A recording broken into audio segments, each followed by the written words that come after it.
बिस्मिल्लाहिर्रहमानिर्रहीम। अस्सलामुअलैकुम। मैं मोहम्मद आसिफ़ अजीज आप सबको अपने यूट्यूब चैनल हमारी उर्दू में खैर मकदम करते हैं, इस्तकबाल करते हैं। दोस्तों, काफ़ी दिनों से मेरे चैनल पर कोई भी वीडियो अपलोड नहीं हुआ है। मेरी मसरूफ़ियत ही कुछ ऐसी थी कि बहुत चाहने के बावजूद भी मैं वीडियो रिकॉर्ड नहीं कर पा रहा था। खैर, ताख़ीर से ही सही, अब मैं आप लोगों की खिदमत में हाज़िर हूँ। मेरी कोशिश ये है कि अपनी किताब बहार उर्दू में जो 10 प्रैक्टिस सेट शामिल है, इसको वीडियो की शक्ल में आप तक पहुँचा दूँ। ये वीडियो सचिवालय सहायक और आचार्य सहायक जो झारखंड में टीचर का इम्तिहान होने वाला है, इसके अलावा दिगर मुकाबला जाती इम्तिहानात जैसे नेट, बिहार स्टेट, बीपीएससी वगैरह में शामिल होने वाले तलबा के लिए बेहद मुफीद और कारआमद साबित होंगे इंशाअल्लाह। दोस्तों, वीडियो शुरू करने से पहले आप मेरे चैनल हमारी उर्दू को सब्सक्राइब कर लें और बेल आइकन को भी दबा लें ताकि जब भी मैं कोई नया वीडियो अपलोड करूं वो आप तक पहुंच जाए। तो चलिए शुरू करते हैं प्रैक्टिस सेट 2 का पार्ट 1। इसका पहला सवाल है, गज़ल की निशात सानिया का इमाम किसे कहा जाता है? गज़ल की निशात सानिया का इमाम किसे कहा जाता है?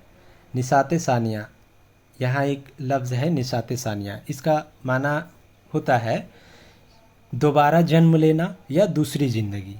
तो उर्दू अदब की तारीख़ में या उर्दू शायरी की तारीख़ में एक वक्त ऐसा आया था, यानी 1857 के बाद, जब जदीद नज़म का फ़रोग़ हुआ, जदीद नज़म का रिवाज आम होता है, तो उस दौर के बहुत सारे ऐसे शायर थे जो गज़ल गोई की तरफ माइल नहीं थे, यानी वो गज़ल नहीं लिखते थे, गज़ल नहीं लिख रहे थे, या लिखते भी थे तो बहुत कम। तो वैसे दौर में जो है एक शायर जो है उसका नाम उभर कर सामने आया जिन्होंने गज़ल के दामन को थामा, वो थे हज़रत मोहानी। ठीक है, हज़रत मोहानी। इसीलिए हज़रत मोहानी को गज़ल की निशात सानिया का इमाम कहा जाता है। ठीक है, आगे बढ़ते हैं, सवाल नंबर 2 में आते हैं। गालिब ने बेरंग मन अस्त किसे कहा है? गालिब ने बेरंग मन अस्त किसे कहा है? ये फ़ारसी लफ्ज़ है, बेरंग मन अस्त है ना, जुमला है, बेरंग मन अस्त। ठीक है, किसे कहा है? अपने फ़ारसी कलाम को, अपने उर्दू कलाम को, अपनी गज़लों को, या अपनी खुतूत को?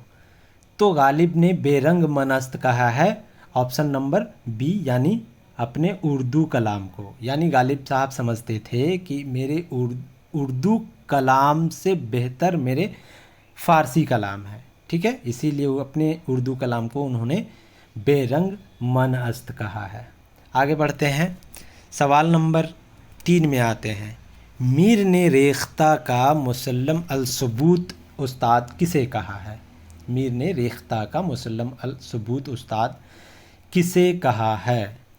तो इसका ऑप्शन है जफ़र जटली, इस्माइल अमरोही, वली दकनी या कुली कुतुब शाह।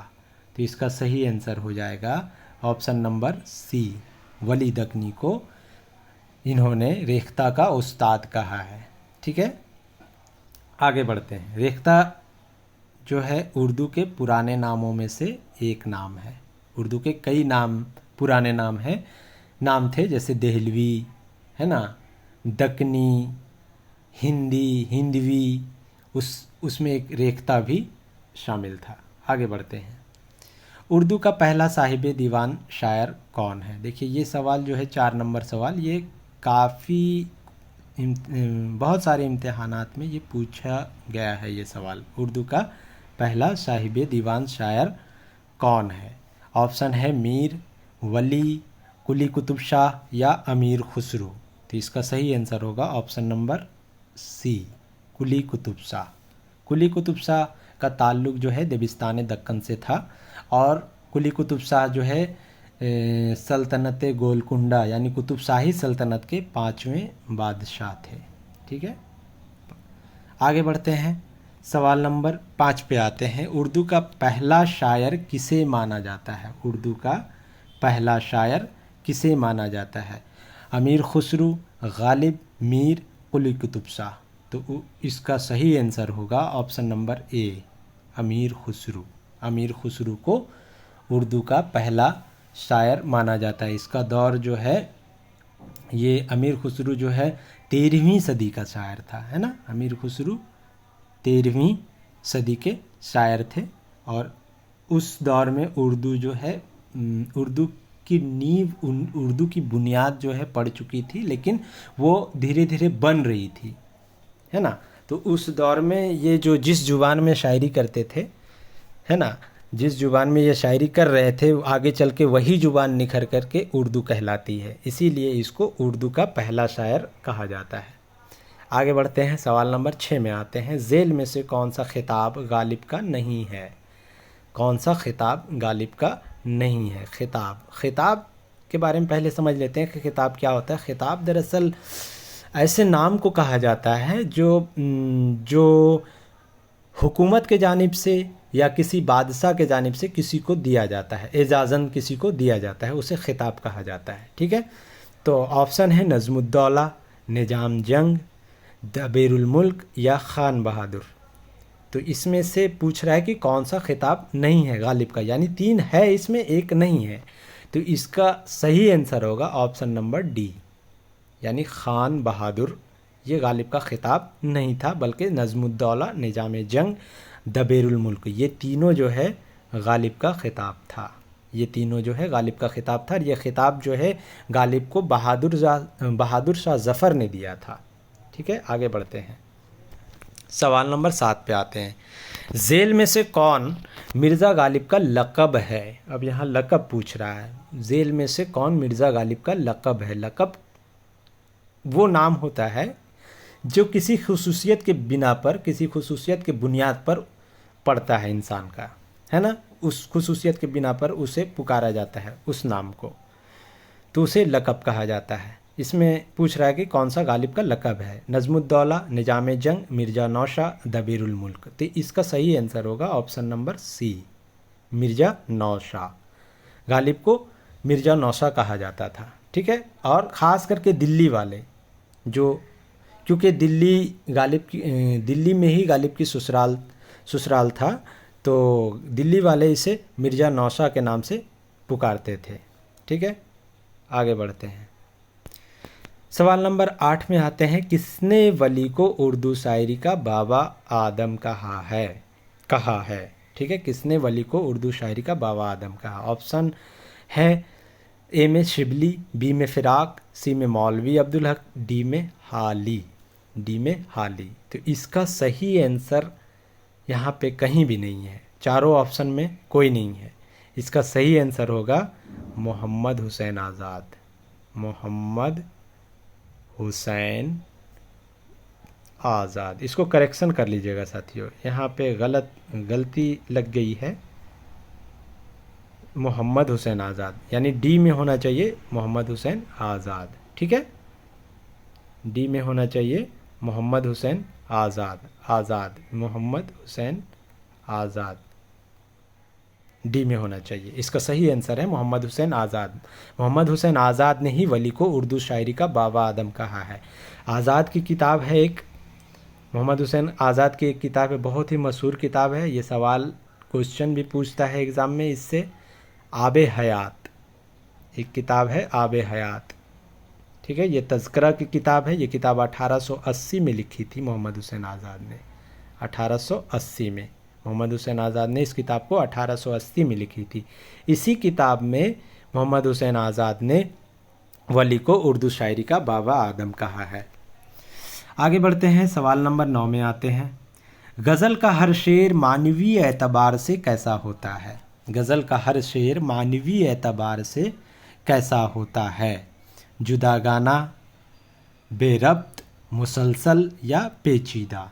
ठीक है, तो मानवीय एतबार से गज़ल का हर शेर जो है जुदा गाना होता है। इसका ऑप्शन ए जो है सही होगा, जुदा गाना। देखिए होता क्या है कि गज़ल के जो अशार होते हैं, एक शेर में जो है, गज़ल के एक शेर में जो है पूरा मजमून अदा कर दिया जाता है।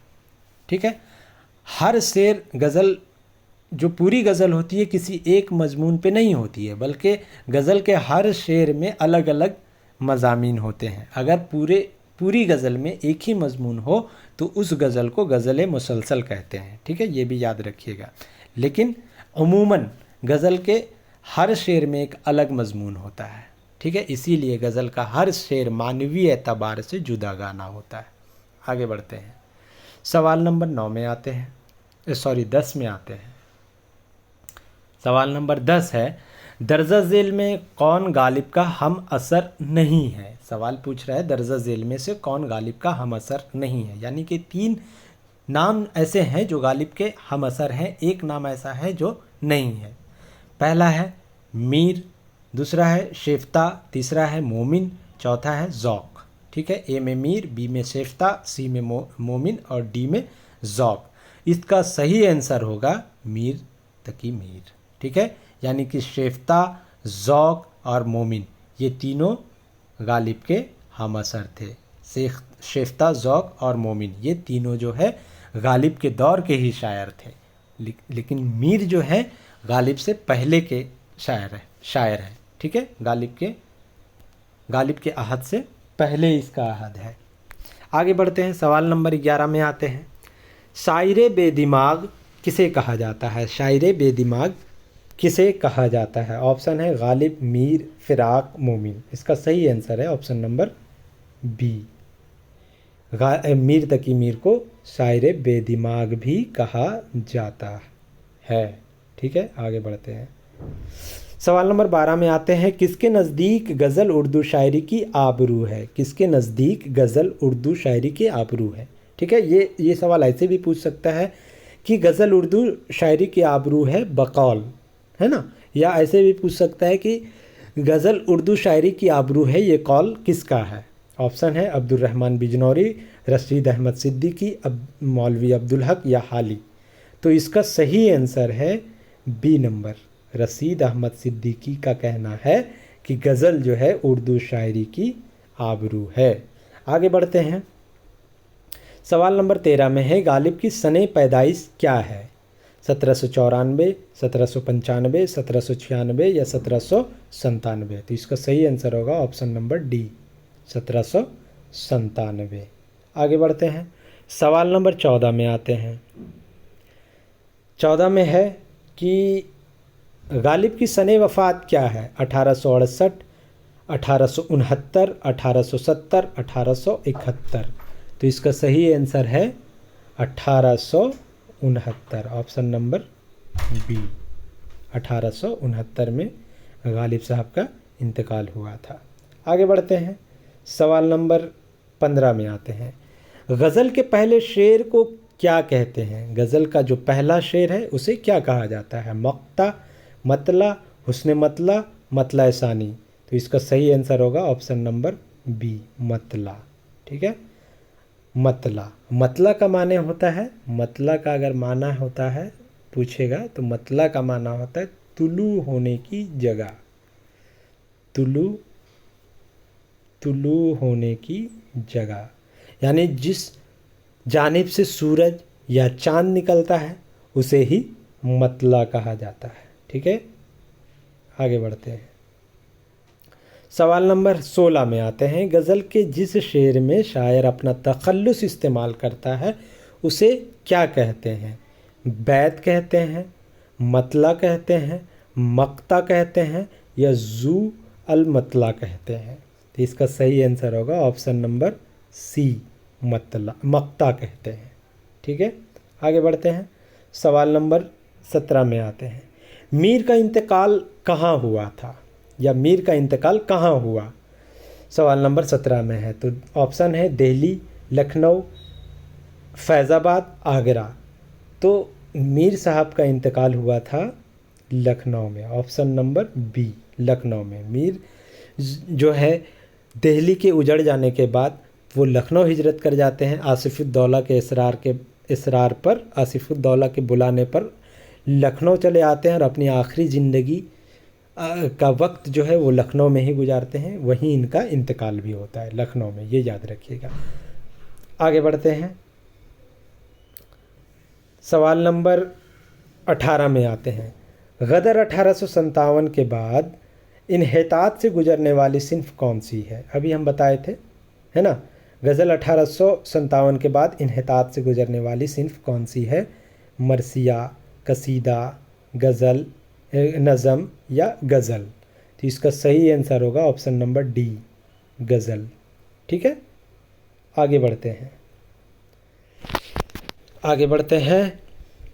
दर्जा झेल में से 19 नंबर सवाल है। दर्जा झेल में से किस शायर को कनौतियत का इमाम कहा जाता है? किस शायर को कनौतियत का इमाम कहा जाता है? लफ्ज़ कनौतियत का माने होता है मायूसी, मायूसी। ठीक है, कनौतियत का माने होता है मायूसी। ऑप्शन इसका है मीर, ज़ौक़, गालिब, मोमिन। तो इसका सही आंसर होगा ऑप्शन नंबर ए, मीर। यानी मीर तकी मीर को कनौतियत का इमाम कहा जाता है। क्यों कहा जाता है? क्योंकि मीर साहब के कलाम के पढ़ने से यूँ गुमान होता है कि उसके अंदर मायूसी की जो जज्बात थे वो कुछ ज़्यादा ही पाए जाते थे और उनके कलाम में भी मायूसीपन झलकता है, इसीलिए उसे कनौतियत का इमाम कहा जाता है। आगे बढ़ते हैं, 20 नंबर सवाल में आते हैं। उर्दू का पहला साहिब फ़िक्र शायर किसे कहा जाता है? पहला साहिब फ़िक्र शायर उर्दू का किसे कहा जाता है? मीर, गालिब, इकबाल या फैज़। तो इसका सही आंसर होगा ऑप्शन नंबर बी, गालिब को उर्दू का पहला साहिब फ़िक्र शायर कहा जाता है। इसलिए कहा जाता है क्योंकि गालिब से पहले उर्दू शायरी में फ़लसफ़ा नहीं था। गालिब ने उर्दू शायरी को सबसे पहले फ़लसफ़ा से मुतारुफ़ करवाया, इसीलिए गालिब को उर्दू का पहला साहिब फ़िक्र शायर कहा जाता है। आगे बढ़ते हैं, 21 नंबर सवाल में आते हैं। जदीद गज़ल में नरम लहजे का शायर किसे कहा जाता है? ऑप्शन है फैज़, हसरत, असगर या जिगर। ऑप्शन ए है फैज़, हसरत, असगर या जिगर। तो इसका सही आंसर होगा फैज़ अहमद, फैज़। ए नंबर ऑप्शन जो है इसका सही होगा। आगे बढ़ते हैं, सवाल नंबर 22 में आते हैं। झेल में से कौन मीर का हम असर है? झेल में से कौन मीर का हम असर है? ऑप्शन ए है दर्द, बी में है सौदा, सी में है ए और बी दोनों और डी में है ज़ौक़। तो इसका हम लोग देख रहे हैं कि ज़ौक़ का ताल्लुक़ जो है गालिब के दौर से है, इसका मतलब दर्द, सौदा जो है मीर का हम असर है। तो इसका आंसर क्या होगा? ऑप्शन नंबर सी, यानी ए और बी, दर्द और सौदा दोनों जो है गालिब मीर के हम असर थे। आगे बढ़ते हैं, सवाल नंबर 23 में आते हैं। मीर के उर्दू में कुल कितने दीवान हैं? मीर के उर्दू में कुल कितने दीवान हैं? 5, 6, 7, 8। तो इसका सही आंसर होगा option number 6, option number B यानी 6। ठीक है, देखिए यहाँ पे लिखा हुआ है उर्दू में कुल कितने दीवान थे। अगर सवाल होता कि मीर के कुल कितने दीवान हैं, तब सही आंसर हो जाता ऑप्शन नंबर सी, 7। ठीक है, क्योंकि मीर साहब के उर्दू में 6 और फ़ारसी में 1, कुल 7 दीवान है। तो यहाँ पे पूछ रहा है उर्दू दीवान, इसीलिए इसका आंसर होगा ऑप्शन नंबर बी, 6। आगे बढ़ते हैं, सवाल नंबर 24 में आते हैं। सवाल नंबर 24 में आते हैं। आगे बढ़ते हैं, सवाल नंबर 24 में आते हैं। सवाल नंबर 24 में आते हैं। हिंदुस्तान में 2 इल्हामी किताबें हैं, एक वेद मुक़द्दस और दूसरी दीवाने गालिब। ये जुमला किसका है? इल्हामी का मतलब होता है साथियों जो किताब आसमान से उतारी गई हो या आसमान से उतरी हो। ठीक है, तो ये सवाल है 24 नंबर में कि हिंदुस्तान में 2 इल्हामी किताबें हैं, एक वेद मुक़द्दस और दूसरी दीवाने गालिब। ये जुमला किसका है? ऑप्शन ए है अब्दुर्रहमान बिजनौरी, बी में है रशीद अहमद सिद्दीकी, सी में है कलीमुद्दीन अहमद, डी में है अल्ताफ़ हुसैन हाली। तो इसका सही आंसर होगा option number A, Abdurrahman Bijnori. ठीक है, अब्दुर्रहमान बिजनौरी साहब का कहना है कि हिंदुस्तान में 2 इल्हामी किताबें हैं, एक वेद मुक़द्दस और दूसरी दीवाने गालिब। आगे बढ़ते हैं, सवाल नंबर 25 में आते हैं। गज़ल की तेहत किस सिन्फ में इस्तेमाल और किस सिन्फ में इस्तेमाल की जाती है? ऑप्शन ए है कता, बी है मसनवी, सी है कसीदा और डी है मरसिया। तो इसका सही आंसर होगा option number C, option number C. आगे बढ़ते हैं, सवाल नंबर 26 में आते हैं। तगज़्ज़ुल से किसका ताल्लुक़ नहीं है? तगज़्ज़ुल से किसका ताल्लुक़ नहीं है? ठीक है, तगज़्ज़ुल एक तरह से समझ लीजिए कि गज़ल, ठीक है। तगज़्ज़ुल यानी जो गज़ल गोई है उससे किसका ताल्लुक़ नहीं है? इबहाम, जजालत, नगमगी, सोज़ो गुदाज। तो इसका सही आंसर होगा बी नंबर, जजालत का ताल्लुक़ गज़ल से नहीं है। 27 में आते हैं, किस इस्तिलाह से गज़ल का ताल्लुक़ नहीं है? किस इस्तिलाह से गज़ल का ताल्लुक़ नहीं है? पहला ऑप्शन ए है रदीफ़ व काफ़िया, बी में है इजमाल, सी में है इबहाम और डी में है इतनाब। इसका सही आंसर होगा इतनाब। इसका सही आंसर होगा ऑप्शन नंबर डी, इतनाब। ठीक है, रदीफ़ और काफ़िया का ताल्लुक़ है गज़ल से। इजमाल का भी ताल्लुक़, इजमाल का माने होता है किसी चीज़ को मुख्तसर करना, और इबहाम का माने होता है कोई चीज़ को छुपाकर बयान करना, पोशीदा रखना, जिसको समझने में थोड़ी सी दिक्कत हो, परेशानी हो। और इतनाब का मतलब होता है किसी भी चीज़ को फैलाना, बढ़ा कर लिखना। तो ये गज़ल में नहीं होता है। ठीक है, आगे बढ़ते हैं। क्वेश्चन नंबर 28 में आते हैं। किन शायरों के अहद को उर्दू शायरी का अहद ज़री कहा जाता है? ऑप्शन है जिगर व असगर, बी में है आतिश व नासिख, सी में है मीर व सौदा और डी में है ज़ौक़ व गालिब। ज़ौक़ व गालिब। तो इसका सही आंसर होगा ऑप्शन नंबर सी, मीर व सौदा के दौर को उर्दू शायरी का अहद ज़री कहा जाता है। लेकिन एक चीज़ यहाँ पे ये भी ध्यान दीजिएगा कि नूरुल हसन नकवी की एक किताब है तारीख़ अदब उर्दू, उसमें ज़ौक़ व गालिब के अहद को उर्दू शायरी का अहद ज़री कहा गया है। आगे बढ़ते हैं। मुग़लों ने हिंदुस्तान को 3 चीज़ें दी, ताजमहल, उर्दू और गालिब। ये कॉल किसका है? मुग़लों ने हिंदुस्तान को 3 चीज़ें दी, ताजमहल, उर्दू और गालिब। ये कॉल किसका है? ऑप्शन ए है हाली, ऑप्शन बी है रशीद अहमद सिद्दीकी, ऑप्शन सी है अब्दुर्रहमान बिजनौरी, ऑप्शन डी है कलीमुद्दीन अहमद। तो इसका सही आंसर होगा option number B, Rashid Ahmad Siddiqui. आगे बढ़ते हैं, सवाल नंबर 30 में आते हैं। उर्दू गज़ल को नीम वहशी सिनफ़े सुखन किसने कहा है? उर्दू गज़ल को नीम वहशी सिनफ़े सुखन किसने कहा है?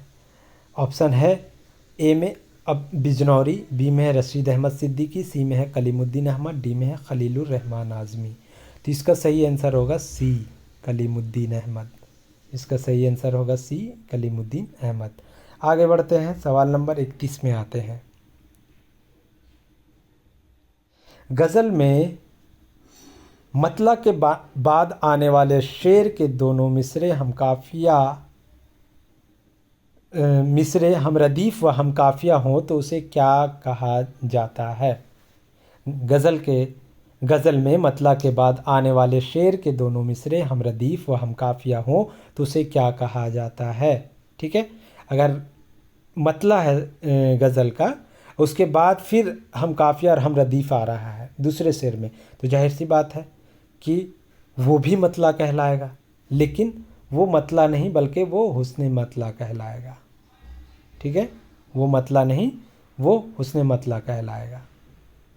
बी नंबर इसका सही आंसर होगा, हुस्न मतला। आगे बढ़ते हैं, सवाल नंबर 32 में आते हैं।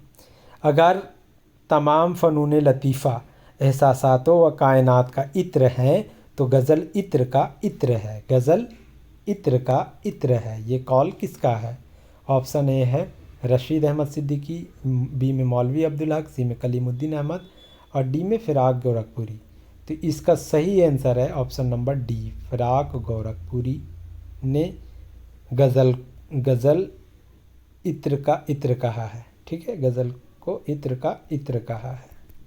आगे बढ़ते हैं, सवाल नंबर 33 में आते हैं। किस शायर ने अपने कलाम को ख़ास पसंद करार दिया है? किस शायर ने अपने कलाम को ख़ास पसंद करार दिया है? ऑप्शन है मीर, गालिब, ज़ौक़, मोमिन। तो इसका सही आंसर होगा ऑप्शन नंबर ए, मीर तकी मीर ने अपने कलाम को ख़ास पसंद करार दिया है। ऑप्शन नंबर 34 में सवाल नंबर 34 में आते हैं।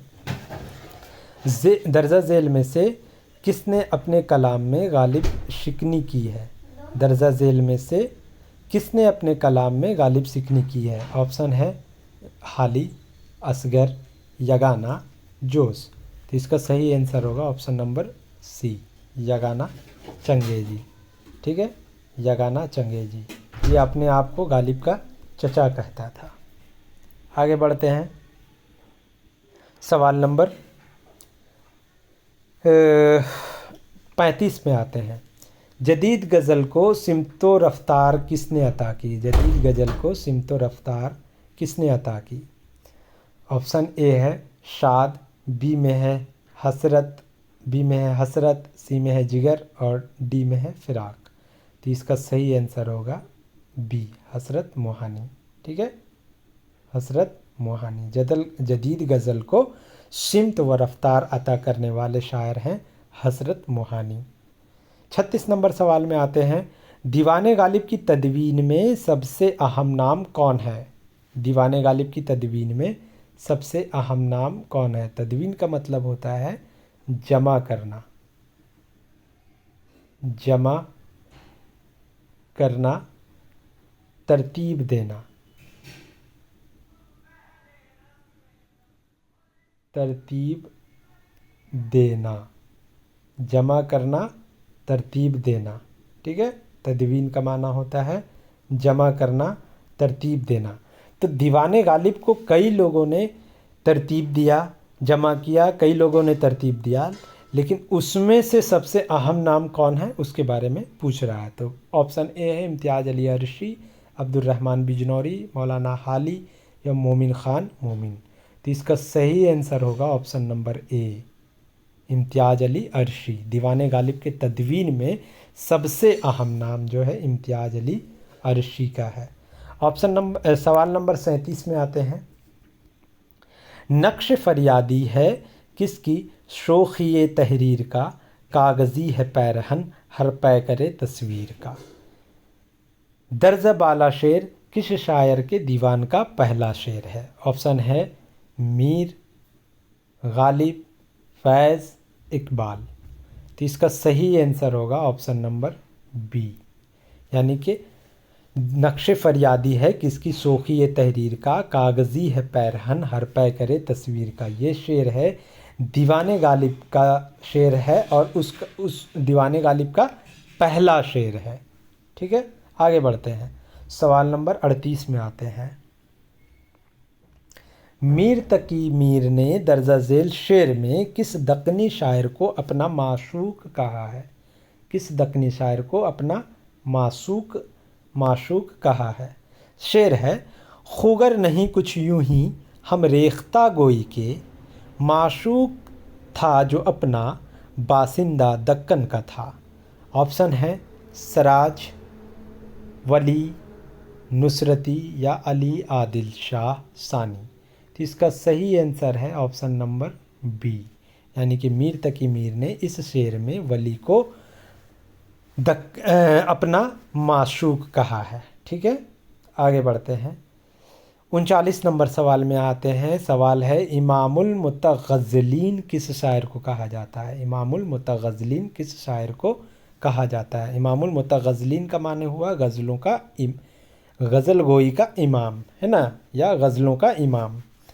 किस शायर को कहा जाता है? पहला ऑप्शन है शाद, हसरत, जिगर, फिराक।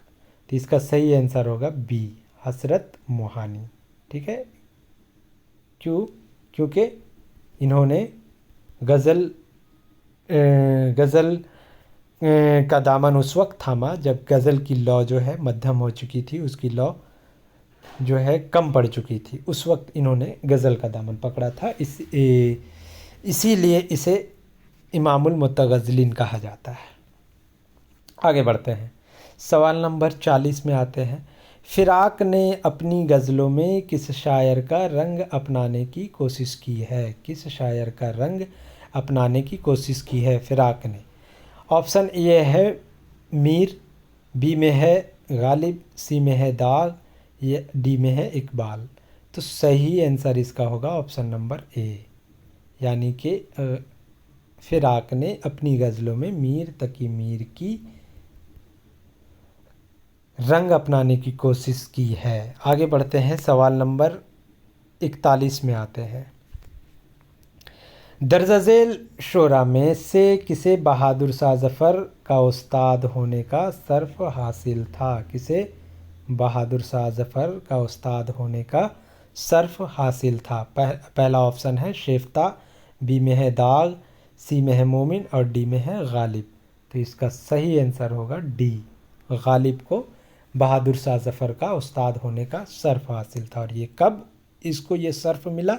जब ज़ौक़ का इंतकाल हो जाता है तब गालिब बहादुर शाह ज़फ़र के उस्ताद बनते हैं।